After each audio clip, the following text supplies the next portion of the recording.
theology have to do with the body, or the body with theology? Don't they belong in two completely separate spheres? Isn't theology the study of God and the scriptures and the spiritual life? Aren't biology and anatomy better equipped to study the body? Certainly, if what we're looking for is a scientific description of the body's functions and processes, we should turn to biology. But what if we want to know what the body means? This brings us right from the beginning to one of our most fundamental claims. The body means something. It's a language of its own. It points beyond itself. Now, this flatly contradicts a pervasive assumption that much of the modern Western world has inherited, namely that the body is mere mindless matter, like all the rest of the mindless matter in the universe.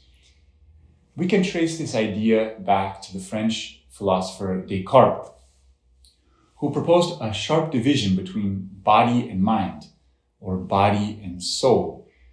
Our bodies, according to Descartes, belong to the world of matter and are therefore subject to the physical laws. Basically, they're exceptionally complex machines.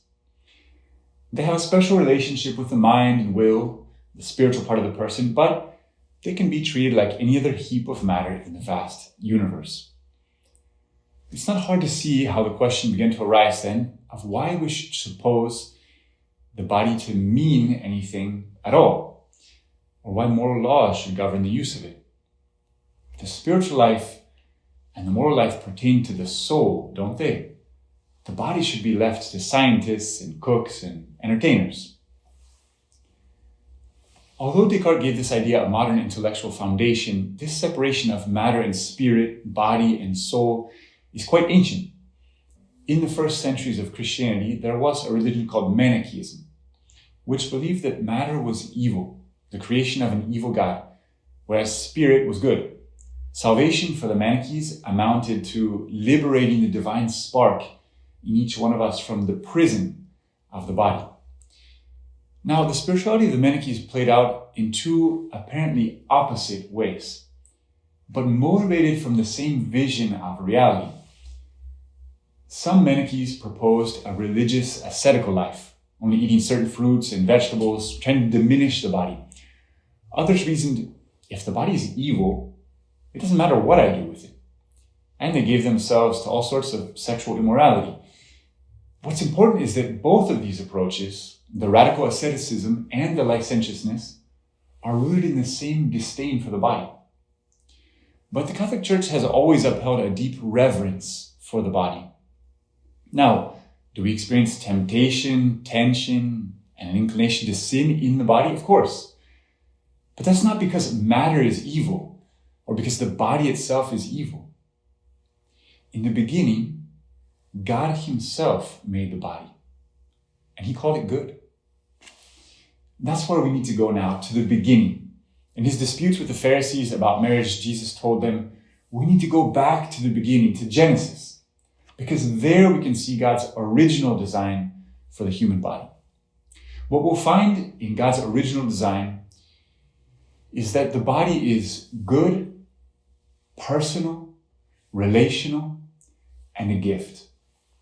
First, the body is good. Genesis is absolutely clear that it was God who created the physical world. He created the oceans and the dry land, the sun and the moon and the stars. And Genesis says, God saw that it was good.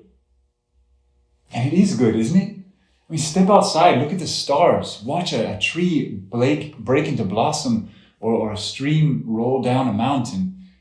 The whole material world, the universe in its vast complexity, it all comes from God.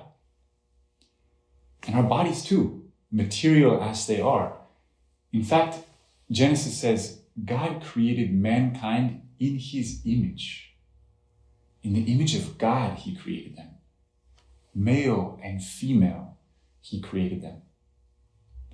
All of who we are, our body and our soul, our masculinity and femininity, somehow reflect the image of the Creator.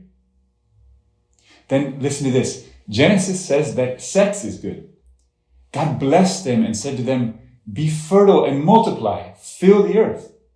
So from the beginning, in paradise, before the fall, Sex was a gift from God the Creator.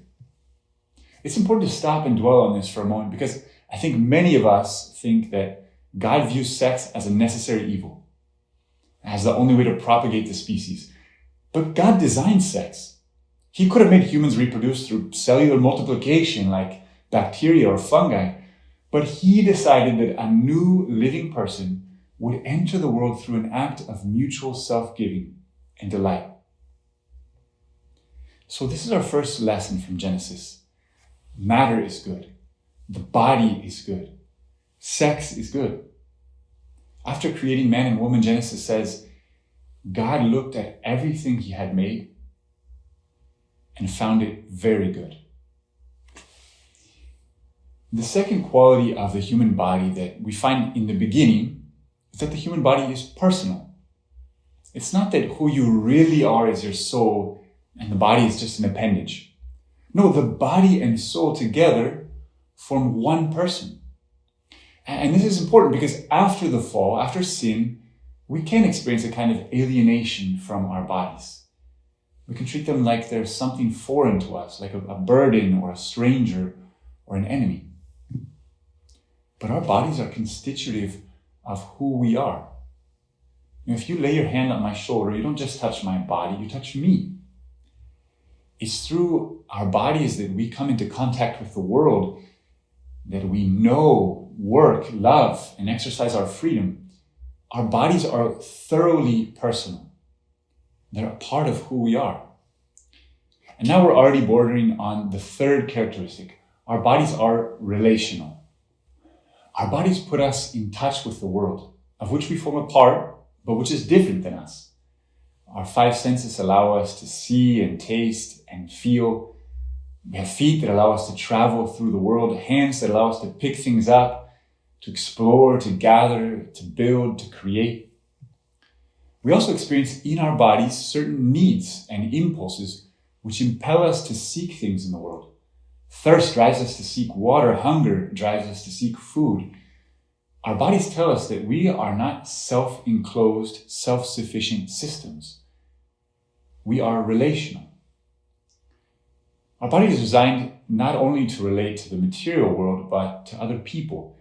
We have mouths capable of speaking and ears capable of listening. And there's an urge within us that impels us to seek completion, not only in the material world, but in another person. It's the sexual urge. A man finds himself drawn to, attracted to a woman, and a woman to a man. They experience their own incompleteness. They long for one another. Even their bodies suggest this complementarity. A man's sexual organs are useless on their own. So are a woman's. And one of their most wonderful capacities, the capacity to generate new life, depends completely on the complementarity of the other. But this sexual desire is unique because it brings us into contact not with something to be acquired or consumed, like food or drink, but another person.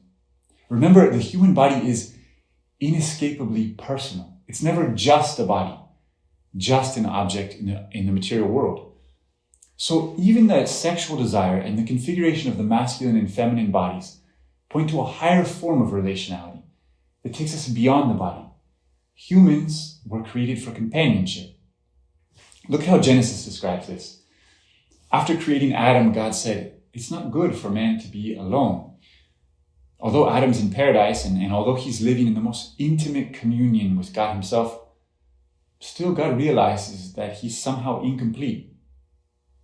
So God said, "I will make a helper suited to him." Here, the Hebrew word for helper doesn't imply inferiority. In fact, it's the same word used to describe God himself in Deuteronomy. It's a fitting companion. So God goes on to make all the animals, and he takes Adam to them one by one. And despite their strength, their prowess, their beauty, none proved to be a helper suitable to the man.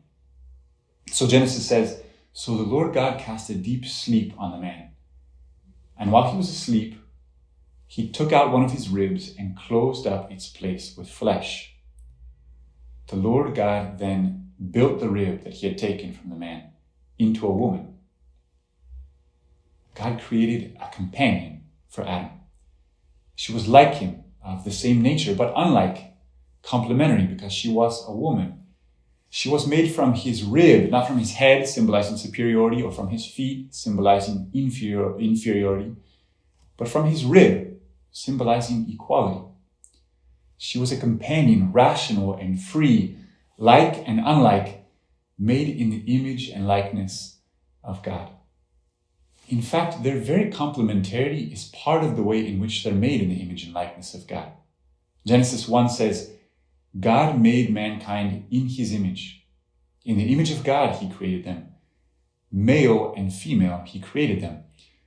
When a man and a woman are united in fruitful love, they express the image of God, who's a trinity of personal love. And we think that God is suspicious of sex or resentful of sex. No. God created sex. And part of the way that humans are created in his image is when they come together in love. The final characteristic of the original meaning of the body is that the body is a gift. It can't be bought or sold. It can only be given and received. Adam understands this when he first lays eyes on Eve. He breaks into poetry. This one at last is bone of my bones and flesh of my flesh. This one shall be called woman, for out of man this one has been taken. His words are charged with wonder and thankfulness, which are the proper response to a gift. Adam recognizes that Eve is not an object to be possessed or conquered. She's another free being like himself. And the only way for two free beings to enter into profound communion is by the mutual free gift of self. And this, what we could say, is the deepest meaning of the body. It's what Pope John Paul II called the law of the gift. We receive our bodies as a gift from our Creator. And they find their fulfillment when they in turn are given away as a gift of love.